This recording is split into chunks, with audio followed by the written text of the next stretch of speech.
ಕನ್ನಡ ನಾಡು. ಇದು ಕನ್ನಡಿಗರ ನಾಡಿಮಿಡಿತ.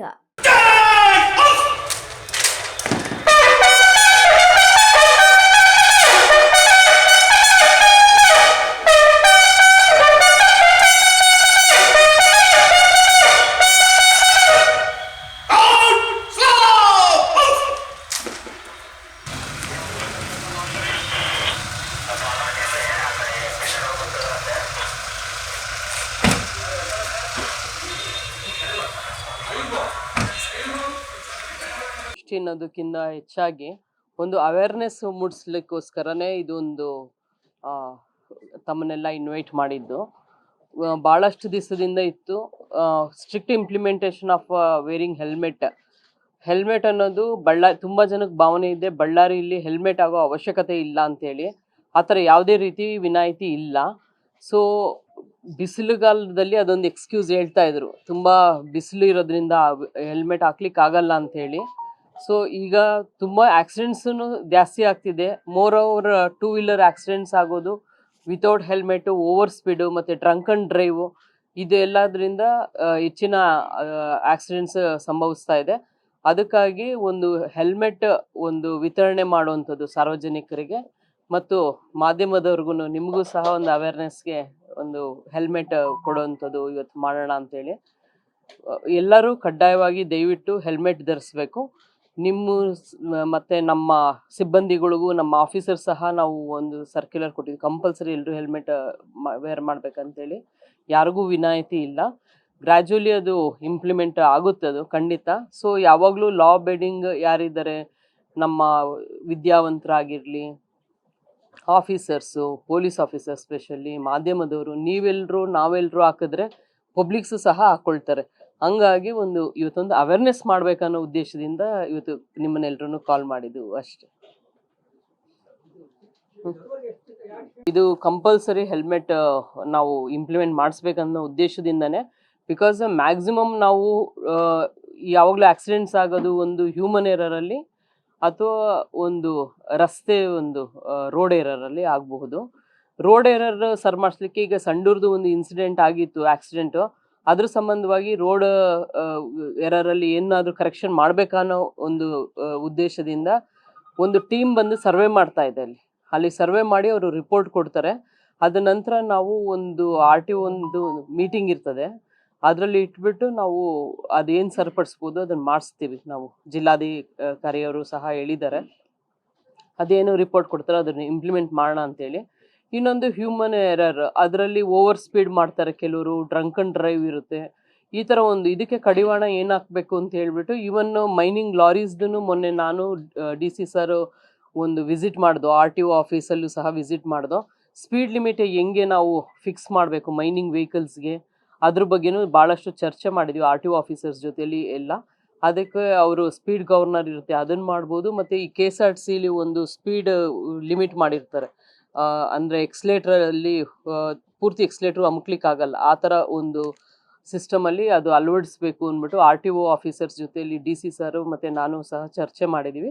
ಸೊ ಒಂದು ಪಾರ್ಟ್ ಅದು. ಇನ್ನೊಂದು part two wheeler accidents. Most of the two wheeler accident ಆದಾಗ ವಿದೌಟ್ ಹೆಲ್ಮೆಟಿಂದನೇ ಜಾಸ್ತಿ ಅಪಘಾತಗಳು ಸಂಭವಿಸುತ್ತೆ. ಹಂಗಾಗಿ ಇದೊಂದು ಅವೇರ್ನೆಸ್ ಪ್ರೋಗ್ರಾಮು ಇನಿಷಿಯೇಟ್ ಮಾಡಲೇಬೇಕು. ಏಕೆಂದರೆ ಯಾರೂ ಮಾಡೋಕ್ಕಾಗಲ್ಲ, ಅಥವಾ ನಾವು ಯಾರಾದರೂ ಮಾಡಲಿಲ್ಲ, ಅಥವಾ ನೀವು ಯಾರಾದ್ರು ಮಾಡಲಿಲ್ಲ ಅಂದರೆ ಸಾರ್ವಜನಿಕರು ಅವರೂ ನೆಗ್ಲೆಕ್ಟ್ ಮಾಡ್ತಾರೆ. ಸೊ ನಿಮ್ಮೆಲ್ಲರ ಸಹಕಾರ ಇರಲಿ, ನಿಮ್ಮೆಲ್ಲರೂ ಸಹಕಾರದಿಂದ ಅದನ್ನು ಕಂಪಲ್ಸರಿ ಇಂಪ್ಲಿಮೆಂಟ್ ಮಾಡೋಣ. ಅಂಥದ್ದು ಯಾವುದೂ ಇದುವರೆಗೂ ನನ್ನ ಬಂದಾಗಿಂದ ರಿಪೋರ್ಟ್ ಆಗಿಲ್ಲ. ಅದು ನೆಕ್ಸ್ಟ್ ಫ್ಯೂಚರಲ್ಲಿ ಬರೋವಂಥ ಪ್ರಾಬ್ಲಮ್ಸ್ ಈಗ ಥಿಂಕ್ ಮಾಡೋದು ಇದಿಲ್ಲ.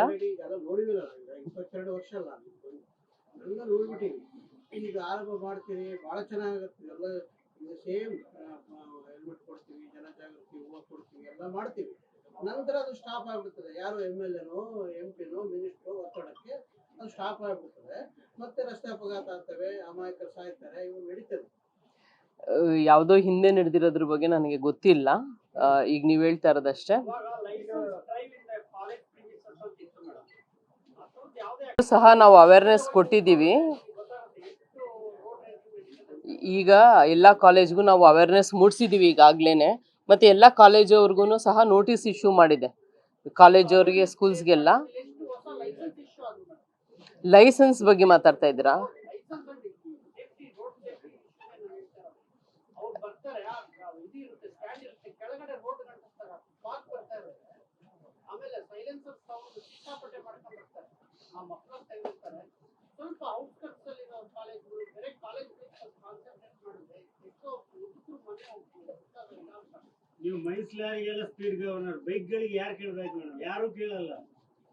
ಇಲ್ಲಿ ಆ ಥರ ಇಲ್ಲ. ಅಲ್ಲ, ಓವರ್ ಸ್ಪೀಡ್ ಕೇಸಸ್ ಆಗ್ತಾ ಇದೆ, ನಿಮ್ಗೆ ಗೊತ್ತಿದೆ ಇಲ್ಲ. ನನ್ನ ಕೇಸಸ್ ಎಷ್ಟಾಗಿದೆ ನಿಮಗೆ ಕೊಡ್ತೀನಿ. ನಾನು IME ಕೇಸಸ್ ಎಷ್ಟು ಹಾಕಿದ್ದೀವಿ ಮತ್ತು ಅದನ್ನು ಲಾಸ್ಟ್ ಟೈಮು ಎಷ್ಟು ಕಮ್ಮಿ ಆಗಿದೆ. ನನಗೆ ಇದ್ದಂಗೆ 58 ಪ್ರಕರಣಗಳು 2023 ಆಗಿತ್ತು ಸಿಟಿಲಿ. ಅದು ರೆಡ್ಯೂಸ್ ಟು 28 ಡೆತ್ಸ್ ಆಗಿದ್ದು 24ಅಲ್ಲಿ. ಅಂದರೆ 58ಇಂದ 28 ಕಮ್ಮಿ ಆಗಿದೆ.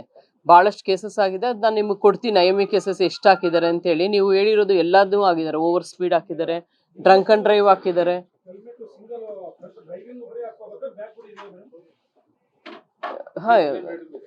ಪಿಲಿಯನ್ ರೈಡರ್ಗೂ ಹೆಲ್ಮೆಟ್ ಕಡ್ಡಾಯನೇ ಇದೆ.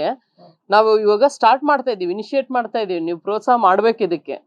ಇಲ್ಲ ಇದಾಗಲ್ಲ ಅನ್ನೋ ಥರ ನೀವೇನೇ ಇದು ಮಾಡಿದ್ರೆ ಕಷ್ಟ ಅಲ್ಲ ಇಂಪ್ಲಿಮೆಂಟ್ ಮಾಡೋದು.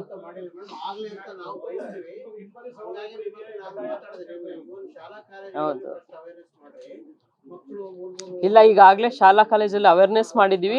ಎಲ್ಲರಿಗೂ ನೋಟಿಸ್ ಸಹ ಸರ್ವ್ ಮಾಡಿದ್ದಾರೆ.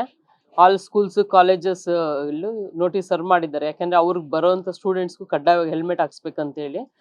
ನೋಡೋಣ, ಇದು ಒಂದು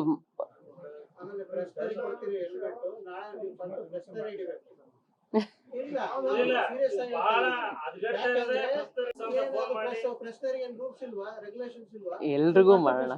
ಬಹಳ ಖುಷಿ ಆಯ್ತು ನೀವು ಎಲ್ರಿಗೂ ಮಾಡಬೇಕು ಅಂತ ಹೇಳಿದ್ರೆ, ಪ್ರೆಸ್ಸರ್ಗೂ ಮಾಡ್ಬೇಕಂದಿದ್ದು ಬಹಳ ಖುಷಿ ಆಯ್ತು. ನೋಡಿ, ಬಳ್ಳಾರಿ ಸಿಟಿಲಿ ಲಾಸ್ಟ್ ನಾನು ಹೇಳಿದ್ನಲ್ಲ 2023 52 ಡೆತ್ಸ್ ಆಗಿದೆ. 24ಅಲ್ಲಿ 28 ಡೆತ್ ಆಗಿದೆ. ಸೊ ಇಷ್ಟು ರೆಡ್ಯೂಸ್ ಆಗಿರೋದು ಎಂತಿಗೆ ಅಂದರೆ ಭಾಳಷ್ಟು ಕೇಸಸ್ ಮಾಡಿರೋದ್ರಿಂದ. ಓವರ್ 28 52 ಎಲ್ಲ ನಾನು ನಿಮಗೆ ಒಂದು ಇದು ಕೊಡ್ತೀನಿ, ಈ ಗ್ರೂಪಲ್ಲಿ ಹಾಕ್ತೀನಿ ನಾನು. IME ಪ್ರಕರಣಗಳು ಎಷ್ಟು ದಾಖಲು ಮಾಡಿದ್ದೀವಿ ಮತ್ತು ಎಷ್ಟು ಕೇಸಸ್ ಕಮ್ಮಿ ಆಗಿದೆ 23ಗೂ 24 ಕಂಪೇರ್ ಮಾಡಿದ್ರೆ ಅಂತ. ಈ ವರ್ಷನೂ ಭಾಳಷ್ಟು ನಾವು ಇಂಪ್ಲಿಮೆಂಟೇಷನ್ ಮಾಡ್ತಿದ್ದೀವಿ. ಎಷ್ಟು ಸಾಧ್ಯ ಆಗುತ್ತೋ ಅಷ್ಟು ಕಮ್ಮಿ ಮಾಡಲಿಕ್ಕೆ ನಾವು ಪ್ರಯತ್ನ ಪಡ್ತಾ ಇದ್ದೀವಿ. QR ಕೋಡ್ ಫಾರ್ ಯಾರಿಗೆ? QR ಕೋಡ್ ಎಂತಕ್ಕೆ? ವೆಹಿಕಲ್ಗೆ ಎಂತಕ್ಕೆ QR ಕೋಡ್ ಎಂತಕ್ಕೆ? ಈಗ ಏನಾಗಿದೆ ಮೇಡಮ್, ಯಾರು ಪ್ರೆಸ್ ಅಂತ ಗೊತ್ತೇ ಇಲ್ಲ ಬಳ್ಳಾರಿ. ನಾವಂತೂ ನಮ್ಮ ವೆಹಿಕಲ್ ನಿಮ್ದು ವಾರ್ತಾ ಮತ್ತು ಪ್ರಸಾರ ಇಲಾಖೆಯಲ್ಲಿ ಇರುತ್ತಲ್ಲ ಯಾರು? ಅದೆಲ್ಲ ಬಿಟ್ಟು ನೀವು ಬಳಗ ನೋಡ್ರಿ, 1,000 ಜನ ಅದಾರ ಪ್ರೆಸ್ನರ್. 1,000 ಜನ ಬೇಕಾದ್ರೆ ನೀವು ನೋಡ್ರಿ. ಅದಕ್ಕೆ ಒಂದು ನಮ್ಗಾದ್ರು ಮರ್ಯಾದೆಗೋಸ್ಕರ ಆದ್ರೂ ನೀವು ಟ್ರೀಟ್ ಮಾಡಿ ಅಂತ ಕೇಳ್ತಾ ಇದೀವಿ. ಇಲ್ಲ, ಇದು ಈ ಸತಿ ಇಂಪ್ಲಿಮೆಂಟೇಷನ್ ಮಾತ್ರ ಸ್ಟ್ರಿಕ್ಟ್ ಮಾಡಬೇಕು. ಇಲ್ಲಾಂದ್ರೆ ಇದಕ್ಕೇನು ಮೀನಿಂಗ್ ಇಲ್ಲ. ಈ ಸತಿ ಮಾಡಲೇಬೇಕು ಅನ್ನೋ ಉದ್ದೇಶದಿಂದನೇ ಪ್ರಾರಂಭ ಮಾಡಿದ್ವಿ. ಫೋನ್ ಬರೋದು ಪ್ರೆಸ್ ಅಂತ ಲಾಸ್ಟ್ ಎಲ್ಲ ಕೆಳ ಹಂತದ ಆಫೀಸರ್ಗಳೆಲ್ಲ ನೀವು ಆರ್ಡರ್ ಮಾಡ್ಬಿಟ್ರೆ ಅವ್ರು ಯಾರು ಕೇರ್ ಮಾಡೋದೇ ಇಲ್ಲ, ಬನ್ನಿ ನಿಮ್ಮ ಹತ್ರ ಬರೋದು. ಅವಾಗ ನಿಮ್ಗೆ ಯಾರಂತ ಗೊತ್ತಾಗುತ್ತೆ. ಆಯ್ತು, ಬರಲಿ ಎಲ್ಲ ಇದು ನಮಗೂ ಸಾಕಾಗೋಗಿದೆ. ಆಯ್ತು, ಕರೆಕ್ಟ್ ನೀವು ಹೇಳ್ತಾ ಇರೋದು ಕರೆಕ್ಟ್ ಇದೆ. ನೋಡೋಣ, ಇದುವರೆಗೂ ಯಾರೋ ನನಗೆ ಫೋನ್ ಮಾಡಿಲ್ಲ. ಬಿಕಾಸ್ ಎಷ್ಟು ನಾವು ಕೆಳ ಹಂತದ ಅಧಿಕಾರಿಗಳಿಗೆ ಟೈಪ್ ಮಾಡ್ಬಿಟ್ರ ಅವ್ರು ಮುಲಾಜ್ ಹಿಡ್ಕೊಂಡಿರ್ತಾರೆ. ಯಾವುದೇ ಯಾರಿಗೇನೋ ಹೇಳ್ಕೊಂಡು ಮನೆಗೆ ಬರೋದು ನಿಮ್ಮ ಹತ್ರ ಬರ್ತಾರೆ. ಅವಾಗ ನೀವು ಡಿಸಿಷನ್ ತಗೊಳ್ಳಿ. ನಾನು ಎಲ್ರಿಗೂ ಹೇಳಿದ್ದೀನಿ, ಇನ್ಕ್ಲೂಡಿಂಗ್ ಪೊಲೀಸ್ ಅವ್ರಿಗೂ ಸಹ. ಯಾರು ಪೊಲೀಸ್ ಆಫೀಸರ್ಸ್ ಯಾರು ಹೆಲ್ಮೆಟ್ ಯೂಸ್ ಮಾಡಲ್ಲ ಅವ್ರಿಗೂ ಸಹ ಕಡ್ಡಾಯವಾಗಿ ಫೈನ್ ಆಗ್ಬೇಕಂತಾನೆ ಇನ್ಸ್ಟ್ರಕ್ಷನ್ ಕೊಟ್ಟಿದ್ದೀವಿ. ಎಲ್ಲ ಸ್ಟೇಷನಲ್ಲಿ ಸಹ ನಾವು ಅದನ್ನ ಈಗಾಗಲೇ ಬ್ರೀಫಿಂಗಲ್ಲಿ ಎಲ್ಲ ಆಫೀಸರ್ಸ್ಗೂ ಬ್ರೀಫ್ ಮಾಡಲಿಕ್ಕೂ ಹೇಳಿದೆ. ಇನ್ಕ್ಲೂಡಿಂಗ್ ನೀವು ಹೇಳಿದ ಸಜೆಷನ್ ಗುಡ್. ಪ್ರೆಸ್ ಅವ್ರಿಗೂ ಸಹ ನಾನು ಯಾರಿಗೂ ಪ್ರತಿಯೊಬ್ಬರಿಗೂ ಇದು ಕಂಪಲ್ಸರಿ ಅಂತ ಹೇಳ್ಬಿಟ್ಟು ಇದನ್ನ ಇಂಪ್ಲಿಮೆಂಟ್ ಮಾಡಿಸ್ತೀನಿ.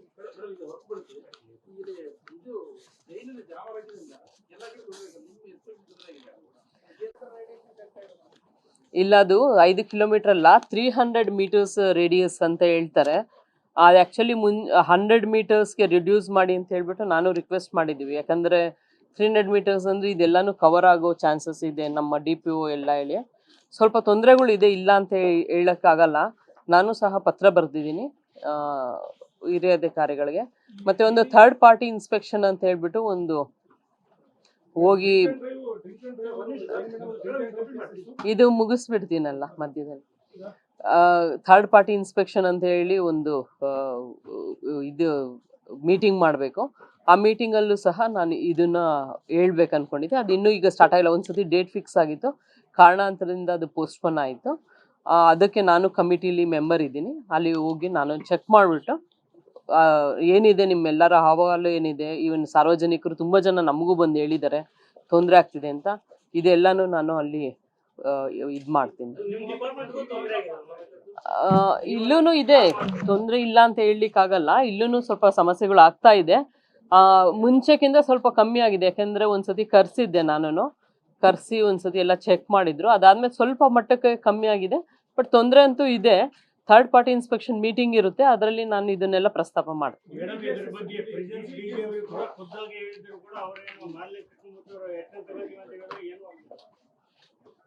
ಇಲ್ಲ, ಇದು ಒಂದು ಮೀಟಿಂಗಲ್ಲಿ ಅಲ್ಲ ಥರ್ಡ್ ಪಾರ್ಟಿ ಇನ್ಸ್ಪೆಕ್ಷನ್ ಏನಿರ್ತದೆ ಮೀಟಿಂಗ್ ಕಂಡಕ್ಟ್ ಮಾಡೋದು, ಅದರಲ್ಲಿ ಎಲ್ಲನೂ ಪ್ರಸ್ತಾಪ ಮಾಡ್ತೀವಿ. ಅದನ್ನೆಲ್ಲನೂ ಚರ್ಚೆ ಮಾಡೋಣ ಅನ್ಕೊಂಡಿದ್ದೀನಿ. ಇವು ಆ್ಯಕ್ಚುಲಿ ಕರೆಕ್ಟ್. ಯೂಶಲಿ ಏನಂದ್ರೆ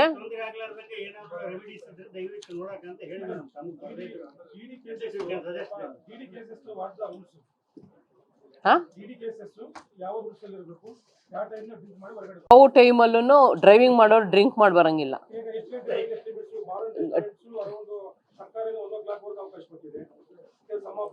1 o'clock ವರ್ಗೂ ಯಾವ ಅವಕಾಶ, ಅದಕ್ಕೂ ಇದಕ್ಕೂ ನೋಡಿ. ಡಿ ಕೇಸ್ಗೂ ನೀವು ಇದು ಕನ್ಫ್ಯೂಸ್ ಆಗ್ತಾ ಇದ್ದೀರಾ. ಡಿ ಕೇಸ್ ಅಂದ್ರೇನು drunk and drive case. Drunk and drive ಯಾವ ಸಮಯದಲ್ಲಿ ಮಾಡಿದ್ರು ತಪ್ಪೇನೆ. ಅದು ಬೆಳಗ್ಗೆ ಆಗ್ಲಿ ರಾತ್ರಿ ಆಗ್ಲಿ ಡ್ರಂಕ್ ಅಂಡ್ ಡ್ರೈವ್.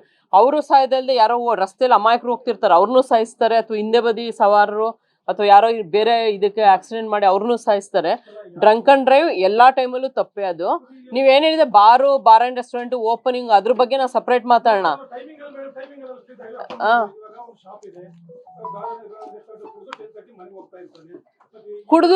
ಕುಡ್ದು ಮನೆಗೆ ಹೋಗೋದು ತಪ್ಪಲ್ಲ ರೀ, ಡ್ರೈವಿಂಗ್ ತಪ್ಪು.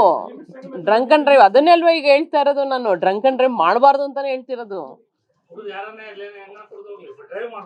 ಡ್ರೈವ್ ಮಾಡಬಾರ್ದು, ಕುಡಿಬಾರ್ದು ಅಂತ ಹೇಳ್ತಿಲ್ಲ ನಾ, ಅವ್ರ ವೈಯಕ್ತಿಕ ಅದು.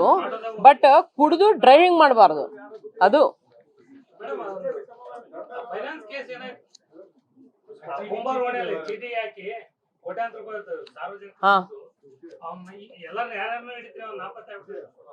ಅವನು ಫೋನ್ ಯೂಸ್ ಮಾಡ್ತಾ ಇಲ್ಲ, ಮತ್ತೆ ಒಂದು ಪತ್ತೆ ಸ್ವಲ್ಪ ಮಾಡಬೇಕು. ಇನ್ನು ಸಿಕ್ಕಿಲ್ಲ, ಅವನು A1 ಸಿಕ್ಕಿಲ್ಲ.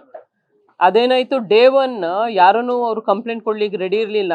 ಇವನ್ ಪೊಲೀಸವ್ರು ರೈಡ್ ಮಾಡಿದ ದಿವಸ ಪಬ್ಲಿಕ್ಸ್ ಬಂದು ಗಲಾಟೆ ಮಾಡಿದ್ದಾರೆ ಪೊಲೀಸವ್ರ ಮೇಲೆ. ಯಾಕೆ ಅವ್ರನ್ನ ಅರೆಸ್ಟ್ ಮಾಡ್ತೀರಾ, ಯಾಕೆ ಕೇಸ್ ಮಾಡಿ ತೊಂದರೆ ಮಾಡ್ತೀರಾ ಅವ್ರಿಗೆ ಅಂತ ಹೇಳಿ ಸಪೋರ್ಟಿವ್ ಆಗಿ ಸ್ಟ್ರೈಕ್ ಮಾಡಿದ್ದಾರೆ ಒಂದು 100 ಜನ ಮೇಲೆ, ಮಾಡಬಾರ್ದು ಅಂತ ಹೇಳಿ. ಅವತ್ತು ಯಾರಾದ್ರೂ ಕಂಪ್ಲೇಂಟ್ ಕೊಟ್ಟಿದ್ದಿದ್ರೆ ಚೆನ್ನಾಗಿರ್ತಾ ಇತ್ತು. ಈಗ ಬಂದಿದ್ದಾರೆ, ಈಗ ಕೊಟ್ಟಿದ್ದಾರೆ.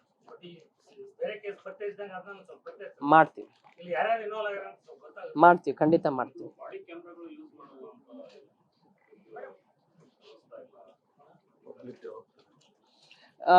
ಒಂದು ನಿಮ್ಮ ಮೂಲಕ ಒಂದು ಸಂದೇಶ ಏನಂದ್ರೆ, ಪೊಲೀಸ್ ಅವ್ರು ಕೇಸ್ ಹಾಕ್ತಾರೆ ಅಂತ ಮಾತ್ರ ಹೆಲ್ಮೆಟ್ ಧರಿಸೋಂಥದ್ದು ಅಲ್ಲ. ಹೆಲ್ಮೆಟ್ ನಿಮ್ಮ ವೈಯಕ್ತಿಕ, ನಿಮ್ಮ ಸೇಫ್ಟಿಗಾಗಿ ಮತ್ತೆ ನಿಮ್ಮ ಕುಟುಂಬದವರ ಬಗ್ಗೆ ಆಲೋಚನೆ ಮಾಡಿ ಹೆಲ್ಮೆಟ್ ಧರಿಸಿ. ಏನು ಪೊಲೀಸವ್ರಿಗೋಸ್ಕರ ನಮಗೋಸ್ಕರ ಹೆಲ್ಮೆಟ್ ಧರಿಸೋದಲ್ಲ. ನಿಮ್ಮ ತಲೆ ಹುಷಾರಾಗಿಡಬೇಕು. ನಿಮ್ಮ ಪ್ರಾಣ ತುಂಬ ಇಂಪಾರ್ಟೆಂಟು, ನಮಗೂ ನಿಮ್ಮ ಕುಟುಂಬದವ್ರಿಗೂ ಎಲ್ರಿಗೂ ಇಂಪಾರ್ಟೆಂಟು ನಿಮ್ಮ ಪ್ರಾಣ ಸುರಕ್ಷತೆ. ಹಂಗಾಗಿ ಹೆಲ್ಮೆಟ್ ಧರಿಸಿ ಅಂತ ಈ ಮೂಲಕ ನಾನು ವಿನಂತಿ ಮಾಡ್ಕೊಳ್ತೀನಿ.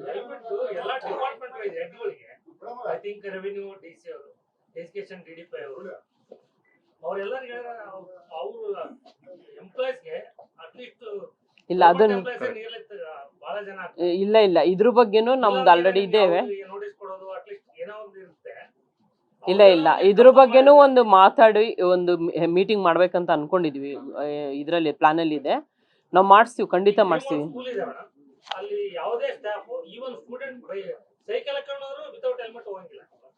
ಇಲ್ಲ ಆಲ್ರೆಡಿ ಸ್ಕೂಲ್ ಕಾಲೇಜಸ್ ಎಲ್ಲದಕ್ಕೂ ನಾವು ನೋಟಿಸ್ ಸರ್ವ್ ಮಾಡಿದೆ. ಎಲ್ರು ಕಡ್ಡಾಯವಾಗಿ ಹಾಕ್ಬೇಕು ಅಂತೇಳಿ. IME ಕೇಸಸ್ ನೋಡಿ. ಇವಾಗ ನಾನು ಹೇಳ್ತೀನಿ, ಪೂರ್ತಿ ಡಿಸ್ಟ್ರಿಕ್ಟ್ ಫೇಟಲ್ ಆಕ್ಸಿಡೆಂಟ್ಸ್ 2023 ರೀ 204 ಹಾಕ್ಬಿಡಿ ಮೇಡಮ್ ಗ್ರೂಪಿಗೆ.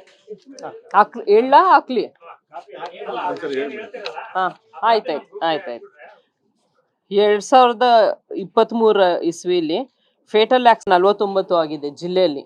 ಆಮೇಲೆ 2024 215 ಕೇಸ್ ಆಗಿದೆ. ಈಗ ಪ್ರಸ್ತುತ 2025 ಇಸ್ವಿಲಿ 94 ಕೇಸ್ ಆಗಿದೆ. ಇದನ್ನ ಏನಿದೆ ಡೀಟೇಲ್ ನಾನು ಗ್ರೂಪಲ್ಲಿ ಹಾಕ್ತೀನಿ.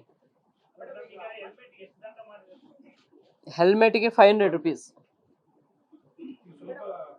ಹೆಲ್ಮೆಟಿನ ಅವಧಿ ಸಂಬಂಧವರಿಗೆ ಚೆಕ್ ಪೋಸ್ಟ್ಗಳು ಬೀದಿ ಬೀದಿಗೆ ಓಣಿಗೆ ಸ್ಟಾಫ್ ಜಗ್ಗಿ ಕಂಡುಕೊಡ್ತಾರೆ ಪೊಲೀಸರು. ಇದಕ್ಕಿಂತ ಆತ್ಮಹತ್ಯೆಯಲ್ಲಿ ಓಡೋಗ್ಬಿಡ್ತಾರೆ. ಸ್ವಲ್ಪ ರಿಸ್ಟ್ರಿಕ್ಷನ್ ಮಾಡಿ ಇಲ್ಲ ಅದು ನಾವು ಎಲ್ಲಿ ಅಂತ ಹೇಳ್ಬಿಟ್ಟು ನಾನು ಹೇಳಿದ್ದೀನಿ ಎಲ್ಲಿ ಮಾಡ್ಬೇಕಂತ ಹೇಳಿ. ನೀವು ಮೋಸ್ಟ್ಲಿ ಹೆಲ್ಮೆಟ್ ಹಾಕಂಗ್ ಕಾಣಿಸ್ತಾ ಇಲ್ಲ. ಬೇಜಾರಪ್ಪ, ಇಷ್ಟೊಂದು ಸಮಸ್ಯೆ ಹೇಳ್ತಿದ್ದೀರಾ ಅಂದ್ರೆ ನೀವು ಹಾಕ್ತಾ ಇಲ್ಲ ಹೆಲ್ಮೆಟ್. ನೀವು ಓಡೋಗ್ಬಾರ್ದು, ನೀವು ಹೆಲ್ಮೆಟ್ ಹಾಕ್ಬೇಕು. ನನಗೆ ಡ್ರಿಂಕ್ ಅಂಡ್ ಡ್ರೈವ್ ಫ್ಲಾಟ್ ಆಗಲಿಲ್ಲ. ಏನು ಕ್ಲಾರಿಟಿ? ಹೋಗಬೇಡಿ ಅಂತ ಹೇಳ್ತೀರಾ. ಈ ಬಾರಂ ರೆಸ್ಟೋರೆಂಟ್ ಮುಂದೆ ಯಾವುದೇ ವೆಹಿಕಲ್ಸ್ ಬಂದು ಕುಡಿಯೋರಿಗೆ ಡ್ರಿಂಕ್ ಕೊಡಬಾರ್ದು ಅಂತ ರಿಸ್ಟ್ರಿಕ್ಷನ್ ಮಾಡ್ತಾರೆ. ಕಾನೂನು ವ್ಯಾಪ್ತಿಯಲ್ಲಿ ಏನಿದೆ ಅದನ್ನ ಮಾಡ್ಬೋದು. ಕಾನೂನು ಇಲ್ದಿರೋದೆಲ್ಲ ನಾನು ಮಾತಾಡ್ಲಿಕ್ಕೆ ಆಗಲ್ಲ. ಅದು ಸುಮ್ಮನೆ ಮಾಮೂಲಿ ನಾವು ಬೇಜಾರಾದಾಗ ಚರ್ಚೆ ಮಾಡ್ದಂಗಲ್ಲ. ಮಾಡಿಕೊಂಡಿಲ್ವಾ? ಈಗಲೇ ಸಬ್ಸ್ಕ್ರೈಬ್ ಮಾಡಿ ಬೆಲ್ ಐಕಾನ್ ಅನ್ನು ಒತ್ತಿ ನೋಟಿಫಿಕೇಶನ್ಗಳನ್ನ ಪಡೆಯಿರಿ.